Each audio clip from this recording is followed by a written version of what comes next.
کسی بھی ادارے کو، کسی بھی قلعے کو، کسی بھی فصیل کو اپنے نام سے منسوب نہیں کیا۔ ہر حکمراں کی یہ خواہش ہوتی ہے کہ وہ ایسی چیزیں تعمیر کرے، اور تعمیر سے مقصد یہ ہوتا ہے کہ اس کا نام زندہ رہے۔ تاج محل کا نام، لال قلعے کا نام دینا، تو ان چیزوں نے ان کے بنانے والوں کو زندہ رکھا ہے، یعنی وہ شہرت پسند جی۔ لیکن سلطان صلاح الدین ایوبی کے نام سے آپ کو کوئی چیز نہیں ملے گی۔ وہ قلعہ جو قاہرہ کے اندر سلطان صلاح الدین ایوبی کے نام سے آج موسوم کیا جاتا ہے، یہ قلعہ اس کی اپنی زندگی میں بھی مکمل نہیں ہوا تھا، بلکہ اس کی زندگی کے خاتمے کے تقریباً 30 سال کے بعد یہ مکمل ہوا۔ بنیادیں اسی کے دور میں رکھی گئی تھیں، لیکن اس نے خود اس قلعے کا نام بھی یہ نہیں رکھا تھا، بعد کے لوگوں نے اس قلعے کو اس کی جانب منسوب کیا ہے نا۔ یا اس میں جو مسجد ہے، اس مسجد کو بھی مسجد سلطان صلاح الدین ایوبی جو کہا جاتا ہے، تو وہ اسی مناسبت سے، یعنی بعد کے لوگوں نے اس کو منسوب کیا، ورنہ اس نے اپنے نام سے کسی بھی عمارت کو، کسی بھی جگہ کو اپنے نام سے اس نے منسوب نہیں کیا۔ نظام حکومت چلانے کے لیے اس نے اس بات کی کوشش کی کہ جو اہل لوگ ہیں ان کو مناصب دیے جائیں، ان کو عہدے دیے جائیں دینا، اور ظاہر ہے کہ یہ باہر سے آئے ہوئے تھے، کرد نسل سے تعلق رکھتے تھے، مصری نہیں تھے، عرب نہیں تھے دینا، تو ایک حکمراں کو ان مسائل کا بھی سامنا کرنا پڑتا ہے۔ نتیجتاً ان کے خلاف بھی بغاوت ہوئی دینا۔ ایک حبشی تھا جس نے ان کے خلاف بغاوت کی دینا، اسی طرح سے ایک عرب تھا جس نے ان کے خلاف بغاوت کی، لیکن ان بغاوتوں کو انہوں نے دینا بہت آسانی کے ساتھ قابو پا لیا، اور ایک دفعہ جس چیز پہ انہوں نے قابو پا لیا دینا، پھر اس کو اس حکمت کے ساتھ اس کو ڈیل کیا کہ اس کے بعد وہ مسئلہ پھر کبھی نہیں پیدا ہوا۔ تو اس سے آپ اندازہ لگا سکتے ہیں کہ سلطان صلاح الدین ایوبی بحیثیت حکمراں کے ایک کامیاب حکمراں تھا، کہ بے شک اس کو وہ تمام فوجی بغاوت کا اس کو سامنا کرنا پڑا، لسانی بنیادوں پر اس کے خلاف بغاوت ہوئی، قومی بنیادوں پر اس کے خلاف بغاوت پیدا ہوئی دینا، حکومت کے حاشیہ برداروں نے اس کے ساتھ مسائل پیدا کیے، لیکن وہ ان تمام مسائل کو قابو پاتا چلا گیا، اور اس حد تک اس نے قابو پا لیا کہ انٹرنل پرابلم کوئی بھی اس کے لیے باقی نہ رہے، حتیٰ کہ وہ 10 سال تک مصر سے باہر رہا، لیکن پھر مصر میں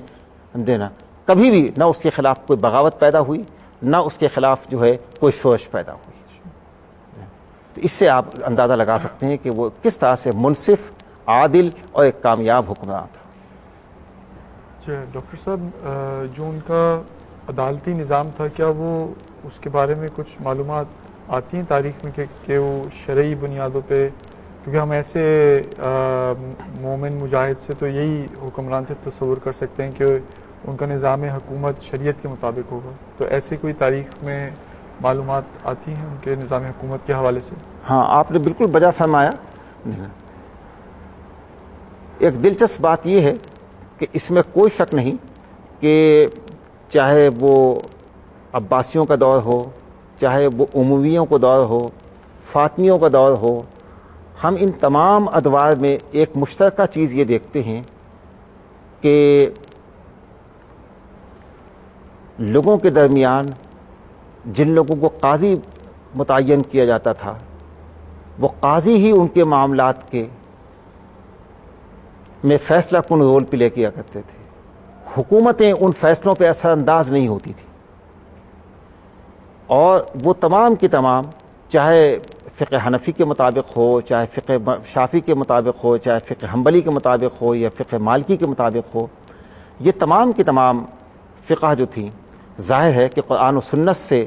اخذ کی گئی ہیں، لہٰذا یہ تمام کی تمام عدالتیں شرعی عدالتیں تھیں، اور انہی کی روشنی میں وہ فیصلے کیا کرتی تھی۔ اب اس میں ہوتا یہ تھا، جیسے کہ میں نے آپ کو بتایا کہ جو مصر کا خطہ ہے، یہاں امام شافعی رحمۃ اللہ علیہ کا اثر زیادہ ہے، بلکہ آپ کے علم میں ہوگا کہ امام شافعی رحمۃ اللہ علیہ قاہرہ ہی میں دفن ہیں، تو بعض شخصیات جو جس جگہ تھیں وہاں ان کی فقہ کے پیروکار زیادہ پیدا ہوئے، لہٰذا قاضی بھی اسی مسلک کا اور اسی فقہ کا متعین کیا جاتا تھا تاکہ لوگ آسانی کے ساتھ دینا اپنے معاملات کو اس کے سامنے پیش کر سکیں اور اپنے فکر و خیال کے مطابق ہی دینا استفادہ کر سکیں.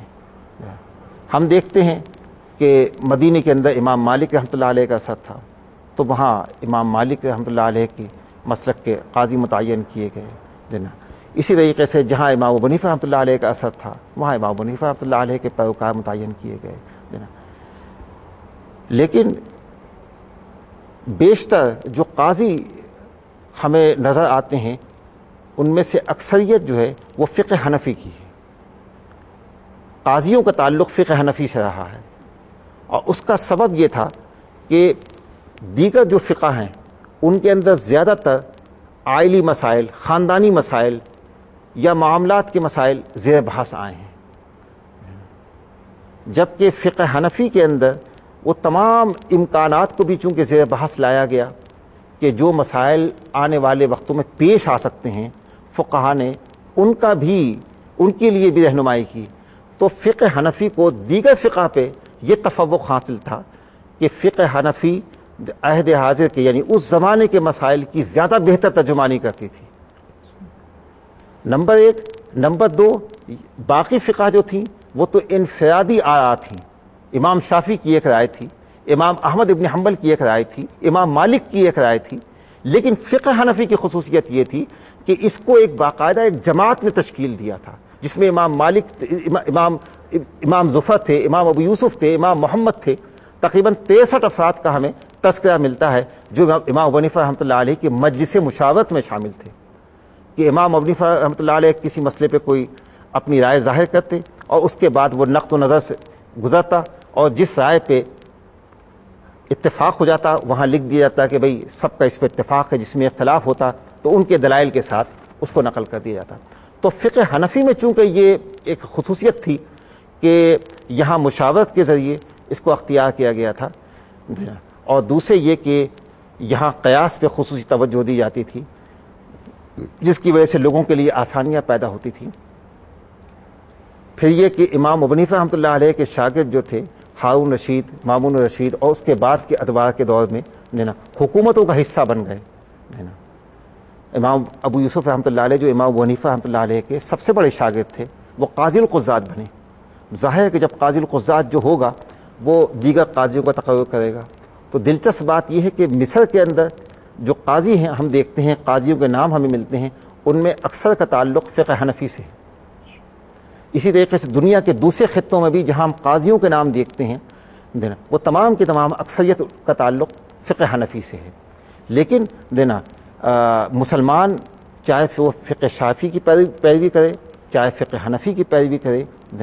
یا فقہ مالکی یا حنبلی کی کرے، یہ تمام کے تمام جائز ہے. لہذا قاضی کسی بھی مسلک کا ہو وہ چونکہ چاہے فقہ حنفی کا پیروکار ہو لیکن وہ فقہ شافعی سے بھی آگاہ ہوتا تھا، وہ فقہ مالکی سے بھی آگاہ ہوتا تھا، وہ فقہ حنبلی سے بھی آگاہ ہوتا تھا. لہٰذا اسی کی روشنی میں وہ نماز کے، عبادات کے فیصلے وہ دیا کرتا تھا یا باہمی نزاعات میں وہ منصف بنا کرتا تھا. تو وہ ان چیزوں سے واقف ہوتا تھا. لہٰذا کبھی بھی یہ کوئی مسئلہ پیدا نہیں ہوا کہ فقہ حنفی کا قاضی کیوں ہے، فقہ شافعی کا کیوں ہے یا فقہ حنبلی کا کیوں نہیں ہے. یہ اچھا ڈاکٹر صاحب، میں چاہوں گا کہ آپ بیت المقدس فتح کرنے کے حوالے سے کچھ جو سلطان صلاح الدین ایوبی نے اس کو کیسے فتح کیا اس کے اوپر ذرا روشنی ڈالیں. سلطان صلاح الدین ایوبی نے زندگی کا بڑا حصہ جنگوں میں گزارا. ہم اس کی لڑائیوں کو دو حصوں پہ تقسیم کر سکتے ہیں. کچھ لڑائیاں تو وہ تھیں جو اسے خود اپنوں سے لڑنی پڑیں، اور کچھ لڑائیاں وہ تھیں جو اسے دشمنوں سے لڑنی پڑیں. وہ اپنوں سے نہیں لڑنا چاہتا تھا. اس کی شروع سے پالیسی یہ تھی کہ مسلمان آپس میں نہ لڑیں، مسلمانوں کی تلواریں ایک دوسرے کے مد مقابل نہ آئیں. اس نے یہ کوشش کی کہ جب اس کے پاس مصر کی حکومت آ گئی تو اس نے یہ کوشش کی کہ دیگر علاقوں پہ جو مسلمان حکمراں ہیں وہ آپس میں اتحاد کریں، آپس میں اتفاق پیدا کریں اور مل کے جو ہے ان عیسائیوں کا مقابلہ کریں۔ جیسا کہ میں نے آپ کو بتایا کہ 12ویں صدی میں مسلمانوں کے اندر یہ فکر پیدا ہونا شروع ہوئی کہ بھئی عیسائیوں نے ایک قوت اپنی بنا کر، ایک طاقت اپنی بنا کر اور بیت المقدس کو ان سے چھین لیا ہے، لیکن کس طرح سے اس کو واپس حاصل کریں؟ نور الدین زنگی نے اس میں کوئی شک نہیں کہ بڑی محنت کی۔ اس نے جو چھوٹی چھوٹی اسٹیٹ بن گئی تھی مسلمانوں کی، ان کو بھی اپنے قابو میں کیا اور عیسائیوں کو بے شمار محاذوں پر اس نے شکست فاش دی۔ سیم یہی فکر ہم دیکھتے ہیں کہ سلطان صلاح الدین ایوبی کے اندر بھی موجود تھی۔ ایک اسٹیج وہ آیا کہ فاطمی خلیفہ جو تھا وہ بیمار رہنے لگا، حکومت کرنے کے قابل نہیں تھا۔ سلطان صلاح الدین ایوبی نے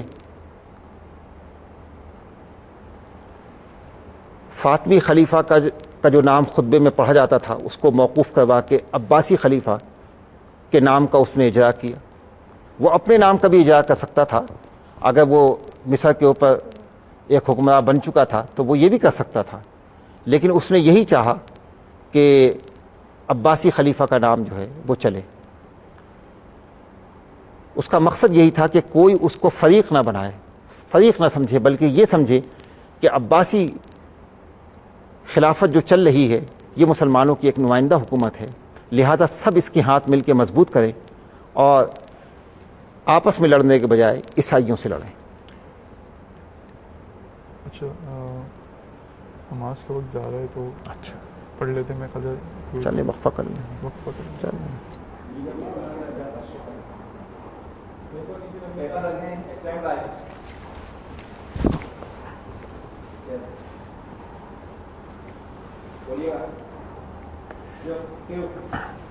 سلطان صلاح الدین ایوبی کی ہم دیکھتے ہیں بنیادی طور سے دو، نہیں کنٹینیو ہے یہ تو، کنٹینیو ہے۔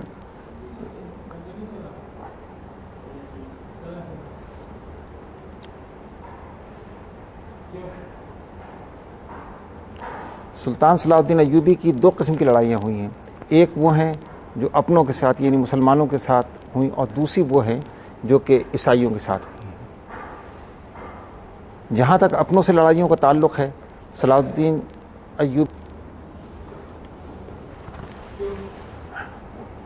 سلطان صلاح الدین ایوبی کی جو جنگیں ہیں، لڑائیاں ہیں، ان کو ہم دو حصوں میں تقسیم کر سکتے ہیں۔ کچھ لڑائیاں تو وہ ہیں جو انہیں خود اپنوں سے لڑنی پڑیں، اور کچھ وہ ہیں جو کہ انہیں عیسائیوں سے لڑیں۔ وہ اپنوں سے نہیں لڑنا چاہتے تھے، وہ لڑنا عیسائیوں سے چاہتے تھے۔ تو میں یہ جاننا چاہوں گا کہ بنیادی وجہ کیا تھی کہ جو ان کا ٹکراؤ مسلمان افواج سے ہوا؟ اس کا سبب یہ ہوا کہ کچھ لڑائیاں جو انہیں اپنوں سے فیس کرنی پڑی وہ انہوں نے خود نہیں کی ہیں، عموماً مسلط ہوئی ہیں۔ یہ حالات ایسے پیدا ہو گئے کہ انہوں نے یہ دیکھا کہ جو اصل دشمن ہے یعنی عیسائی وہ لڑاتا ہے یا وہ کچھ افراد کو استعمال کرتا ہے، تو جن افراد کو انہوں نے شناخت کیا کہ دشمن ان کو استعمال کرتا ہے تو انہوں نے ان کو راستے سے ہٹانے کی کوشش کی ہے۔ جیسے میں نے آپ کو ابھی بتایا تھا کہ فاطمی خلیفہ کا جو وزیر تھا اس کا نام شاور تھا، اس شاور کا طریقہ واردات یہ تھا کہ وہ کبھی تو نور الدین زنگی سے مدد مانگ رہا ہے، کبھی وہ بیت المقدس کے حکمراں عراق سے مدد لیتا ہے، کبھی وہ کوئی اور زاویہ اختیار کرتا ہے۔ تو ظاہر ہے کہ ایسے لوگ جو صرف اپنی حکومت کی بقا کے لیے کسی نظریے کے لیے نہیں لڑتے، نہ کسی نظریے کے لیے حکمراں ہیں نا، یہ لوگ جو ہوتے ہیں یہ ہمیشہ مسائل پیدا کرتے ہیں، تو وہ ایسے لوگوں کو پسند نہیں کرتا تھا نا۔ جہاں بھی ایسے لوگ نہیں تھے اس نے وہاں مفاہمت کے راستے کو اپنایا۔ اب ظاہر ہے کہ صلاح الدین ایک صرف مصر میں بیٹھ کے تو اس پوری عالمی قوتوں کا مقابلہ نہیں کر سکتا تھا، اس نے اپنے تئیں کوشش کی۔ جب وہ مصر کا یوں سمجھیے کہ ایک طرح سے حکمراں بن گیا تو اس نے، ہم دیکھتے ہیں کہ 1172 میں اس نے یہ کوشش کی کہ وہ فلسطین پہ قبضہ کر لے، یعنی بیت المقدس کو حاصل کر لے، اور اس کے لیے وہ پیش قدمی کرتے ہوئے فلسطین کی سرزمین میں داخل ہوا۔ اس نے وہاں قلعے کا محاصرہ کیا، لیکن اسے پھر کچھ ایسے حالات کا وہاں سامنا کرنا پڑا، ایسی اطلاعات ملی کہ ظاہر ہے کہ ابھی ابھی اس نے جو ہے وہ فاطمیوں کی حکومت یہاں ختم کی تھی، اور تو فاطمی بھی اس کے دشمن تھے، اسماعیلی بھی اس کے دشمن تھے، عیسائی بھی اس کے دشمن تھے، اور بھی لوگ تھے، لہٰذا وہ قلعے کا محاصرہ ختم کر کے واپس جو ہے مصر میں آ گیا۔ آئند 1 سال کے بعد پھر اس نے دوبارہ اس قلعے کا محاصرہ کیا، کرکوک کو اس نے فتح کیا، اور پھر وہ واپس اس کو آنا پڑا۔ یعنی کہ وہ یہ محسوس کرتا تھا کہ جب بھی وہ مصر سے نکل کے جاتا ہے تو ایسی کوششیں کی جاتی ہیں کہ سلطان صلاح الدین ایوبی کو کسی طرح سے راستے سے ہٹایا جائے، اور ان کوششوں کے اندر وہ قوتیں بھی شامل تھیں جو نام کی مسلمان تھیں۔ مثال کے طور پہ کہ 2 واقعات اس کے ساتھ ہوئے جو کہ اسماعیلی جنہیں ہم اسماعیلی مذہب کے پیروکار اپنے کو وہ کہتے تھے، اور انہوں نے کچھ فدائین تیار کیے ہوئے تھے نا، شام کے علاقے میں ان کے قلعے تھے، 8 تا 10 ان کے قلعے تھے، تو وہ وہاں سے اپنے فدائی بھیجتے تھے۔ ان فدائیوں کا کام یہ تھا کہ جو اہم شخصیات ہوتی تھیں وہ جاتے تھے، ان پہ کسی طرح سے قابو پاتے تھے، ان کو قتل کر دیتے تھے۔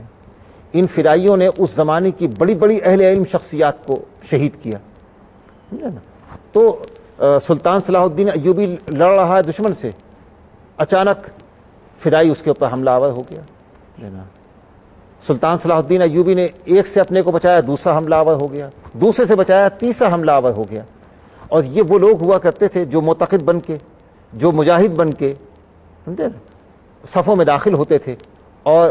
جنگ کا موقع ایک ایسا موقع ہوتا ہے جہاں اسپیس پیدا ہوتا ہے حکمراں کے درمیان اور فوج کے درمیان۔ ظاہر فوج آگے بڑھ کے لڑتی ہے، حکمراں پیچھے رہتا ہے، تو جہاں یہ اسپیس دیکھتے ہیں وہاں پہ ان کے اوپر حملہ آور ہو جاتے ہیں۔ اچھا، اب یہ حملے جو ہوتے تھے ظاہر ہے کہ یہ عیسائی قوتیں ہی کرواتی تھی، کہ جب انہوں نے یہ محسوس کیا کہ سلطان صلاح الدین ایوبی ایک ایسا شخص ہے جو نہ ہم سے کوئی معاملات طے کرتا ہے بلکہ دن بدن یہ ہماری جانب پیش قدمی کر رہا ہے، تو عین ممکن ہے کہ وہ قوتیں استعمال کرتی ہوں۔ عین ممکن ہے کہ فاطمی جن کی وہاں حکومت ختم ہوئی تھی، ظاہر ہے کہ عوام تو ان کے ساتھ نہیں تھے، عوام تو سنی تھے، لیکن ان کی حکومت تھی بہرحال دینا، وہ ان کی حکومت ختم ہوئی تھی، تو ہو سکتا ہے کہ ان کے چاہنے والوں میں سے کچھ لوگ اس کے لیے اکساتے ہوں، اس لیے کہ مذہباً اور مسلکاً وہ ان کے قریب تر تھے، تو اس صورتحال کا اس کو سامنا کرنا پڑتا تھا۔ اسی طریقے سے شام ہے، دمشق ہے، یہ دوسرے جو علاقے مسلمانوں کے پاس تھے، یہاں سے مسائل پیدا ہوتے تھے۔ یہاں کے علاقائی حکمراں کبھی جو ہے عیسائی حکمرانوں سے تعلقات پیدا کر لیتے، کبھی ان سے معاہدات و معاملات طے کر لیتے۔ نتیجے کے طور پر سلطان صلاح الدین ایوبی یہ محسوس کرتا تھا کہ جب تک یہ تمام کے تمام علاقے یکجا نہیں ہوں گے اور یکجان نہیں ہوں گے،